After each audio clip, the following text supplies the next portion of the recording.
Masyarakat biasanya gunain perahu ini untuk mengambil rumput laut. Ternyata ini dipanennya itu kita harus menunggu 45 hari dan ini genap 45 hari kita mau panen. Udah banyak belum ya? Wow. Ada kepiting, ada udang.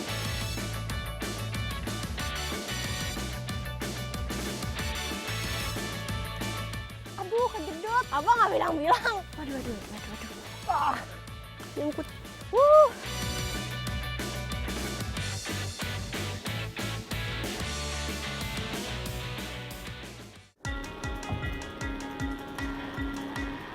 Juwata Laut merupakan sentra produksi kapal terbesar untuk daerah Kalimantan Utara.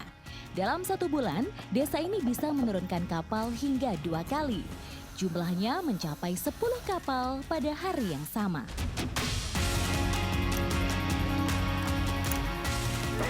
Ini adalah bagian terpenting dari sebuah perahu atau sebuah kapal, bisa dibilang penopang juga untuk nantinya bagian-bagian yang lain. Kalau di sini pakainya itu kayu lembasung. Yang saya tahu kan biasanya pakai kayu ulin. Tapi lembasung pun sama kuatnya, ini ketika dipukul keras banget.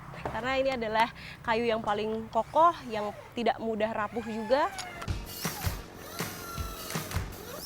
Jika diibaratkan, lunas seperti tulang punggung manusia. Sebab itulah harus dibuat serapi mungkin. Kayunya harus lurus agar laju kapal stabil. Papan yang lebih ringan lebih baik karena membuat mobilitas kapal lebih mudah saat di laut. Kapal tidak akan terguling ketika terkena ombak jika ukuran dindingnya sama. Ini berapa senti bang masuknya? Wah, patah kayunya. Nah ini tahapan selanjutnya untuk pemasangan dinding, yaitu kita memasang pasak di sini. Pasaknya pakai kayu yang panjangnya kira-kira berapa senti ini? Ini 15 senti. 15 senti seperti ini, terus kita pasang. Fungsinya untuk nantinya menyatukan papan yang satu dengan papan yang lain. Jadi nanti nggak akan bergeser kemana-mana. Proses pembuatan kapal membutuhkan waktu kurang lebih 1 bulan dengan 3-4 orang tenaga. Waktu ini bergantung pada cuaca. Jika musim hujan, produksi akan terhambat. Masyarakat Juwata Laut mengajarkan pekerjaan ini pada anaknya sejak kecil, sehingga ketika dewasa, tradisi ini tetap bertahan. Ini pemasangan dindingnya ya seperti ini kelihatannya. Harus rame-rame, butuh banyak orang untuk ngangkat kayunya. Dan lihat dong palunya. Coba bang minjem bang. Wah. Dilihat palunya sebesar ini. Ini adalah palu yang terbesar saya pernah lihat bang. Kalau pakai palu biasa nggak bisa. Kenapa? Ringan kan kalau yang biasa itu. Oh, Ini berat. harus berat ya. Iya. Ini lumayan sih. Ada kali 3 kilo.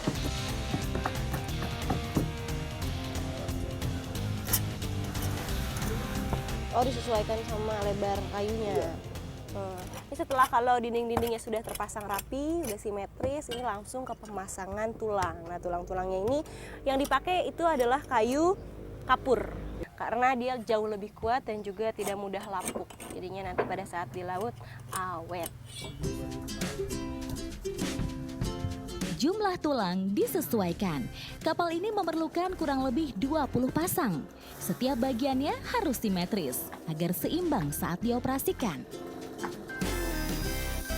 Ini adalah tahapan selanjutnya, yaitu bagian penghalusan bagian permukaan. Nah ini nih kayu-kayu yang kasar itu nanti dihalusin atau biasa disebut amplas, supaya nanti tahapan berikutnya yaitu finishing jauh lebih mudah. Dicatnya gampang. Ada juga yang nggak dicat ya bang ya? Berarti beberapa. Tergantung selera.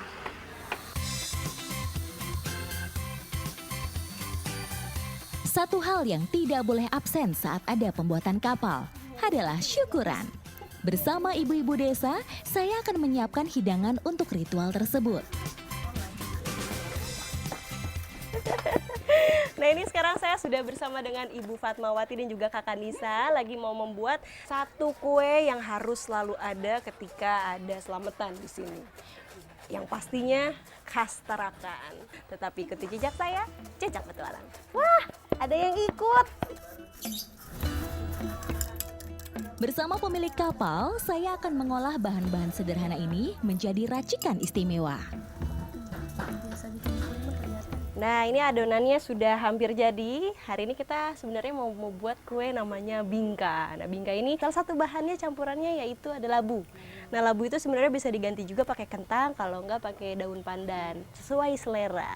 Tapi hari ini kita pakai labu, habis ini mau langsung kita panggang. Udah siap nih adonannya. Yuk. Kuenya memang sederhana, namun menjadi spesial karena kehadirannya wajib pada tiap acara syukuran.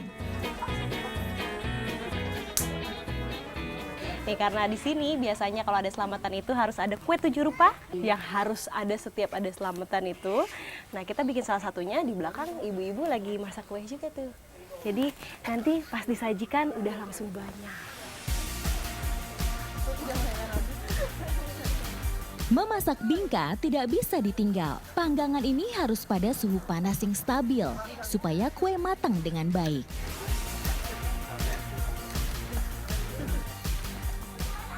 Nah, ini akhirnya tidak menunggu terlalu lama, sampai atasnya mengeras aja ini sudah jadi kuenya. Nah, nih bentuk kue bingka tuh seperti ini, bulat, empuk, tapi kalau dari rasa, ini kue bingkanya rasanya enak banget. Jadi luarnya itu dia garing, ini yang coklat-coklat ini, dan dalamnya meleleh di mulut, rasanya enak banget. Labunya juga kerasa sekali ya, Bu ya. Bersama makanan lain, kue 7 rupa disajikan di atas kapal. Ritual sederhana ini kerap dilakukan masyarakat setempat saat hendak melarung kapal atau menempati rumah baru. Hari ini adalah hari yang spesial, tapi bukan hanya untuk saya, tapi untuk masyarakat Desa Juwata Laut. Kita mau menurunkan kapal yang baru jadi untuk pertama kalinya ke laut. Dan di sini memang sudah ada sajian wajib yang memang selalu dihidangkan ketika ada selamatan. Nah, ini ada 7 kue dan juga ada makanan-makanan lainnya. Nanti kita akan makan bareng ya, Bu ya. Nah, ikuti jejak saya, Jajak Petualang. Satu hal yang menarik perhatian adalah masyarakat saling gotong royong ketika tetangga memiliki hajat. Alasannya, keselamatan satu keluarga adalah keselamatan desa.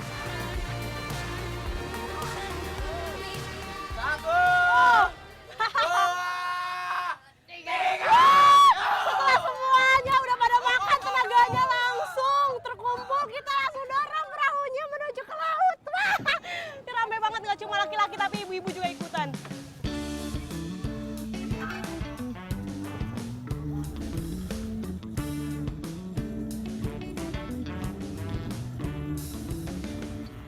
Ini selain jaraknya yang lumayan jauh, jarak lautnya dari tempat tadi kita dorong, kebayang kalau cuma satu keluarga, kayaknya nggak akan mungkin. Tapi harus satu kampung seperti ini. Dan ini semua lagi pada istirahat karena benar-benar butuh tenaga yang ekstra untuk bisa dorong satu perahu ini. Berat banget. Aduh.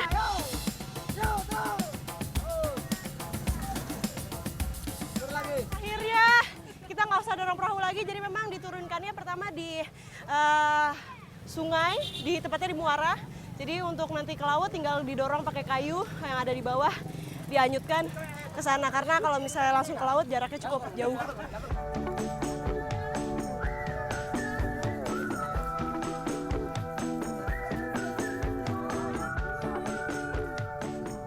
Ini untuk bisa sampai lautnya pun kita masih butuh tenaga banyak, karena kan perangkat-perangkat lainnya belum dipasang. Jadi harus mau nggak mau kita sambil dorong, dorongnya pun pakai kayu. Dan abang yang nyarahin ya, kiri kanan takutnya nabrak.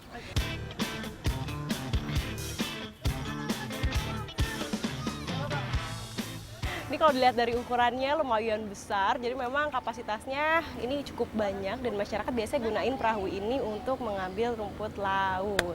Dan kalau ini ukurannya lumayan gede kan ya. Saya penasaran seberapa banyak rumput laut yang bisa dimuat di perahu ini. Tetap ikuti jejak saya, Jejak Petualang. Di Pantai Amal banyak diproduksi rumput laut. Panennya bisa dilakukan 2 hingga 3 kali dalam sehari, tergantung pasang surut air laut. Kita Saya udah deket dengan lokasinya, ini ada di depan saya. Dan ternyata ini dipanennya itu kita harus menunggu 45 hari dan ini genap 45 hari kita mau panen.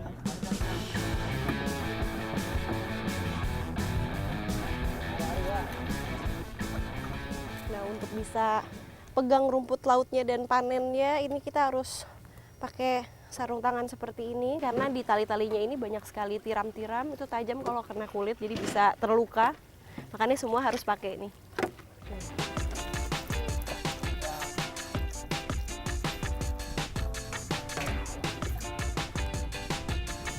Ini lagi, ini Bang belum dilepas. Ini panennya banyak banget. Saya pikir tadi cuma satu tali aja, ternyata banyak sekali. Satu tali aja ukurannya itu bisa mencapai 20 meter. Dan kapasitas perahu ini bisa muat sampai 100 lebih tali. Coba bayangin, nanti perahu ini akan penuh dengan rumput laut, akan menggunung, dan bahkan lebih tinggi dari kita ya.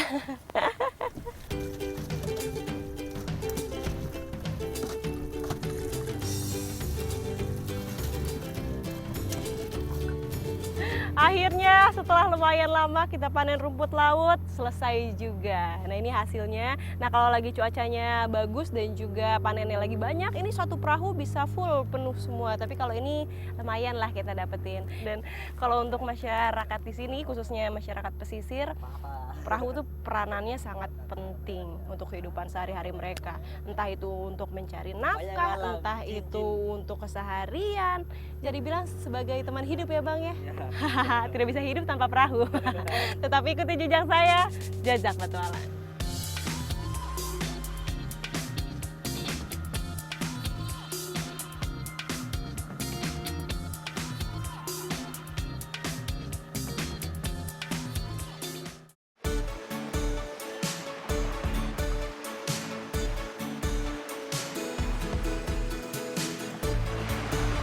Pesisir Kalimantan Utara memiliki cara tersendiri mengolah hasil alam menjadi manfaat yang tak terduga.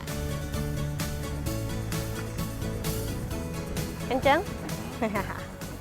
Melihat sisi lain dari Kalimantan, kali ini saya lagi menjejaki pesisir yang ada di Tarakan. Dan kita semua hari ini mau mencari salah satu tangkapan laut yang menjadi komoditi terbesar tentunya di Tarakan. Ikuti jejak saya, Jajak Petualang. Sudah siap Bang? Berangkat? Ayo, mari. Laut keruh menandakan dasar laut berlumpur dan dangkal. Rumah bagi udang, hasil laut yang akan saya tangkap. Di sini saja. Nah, tidak terlalu jauh dari bibir pantai, ini kita sekarang udah nyampe di lokasinya. Jadi memang lokasi yang dicari itu yang punya kedalaman kurang lebih 3 meter dan juga dipastikan bawahnya itu lumpur atau berpasir. Karena memang habitat yang mau kita cari sekarang itu adanya di situ. Yang mau kita cari udang duri. Tetapi ikuti jejak saya, Jajak Petualang. Di sini banyak ya Bang?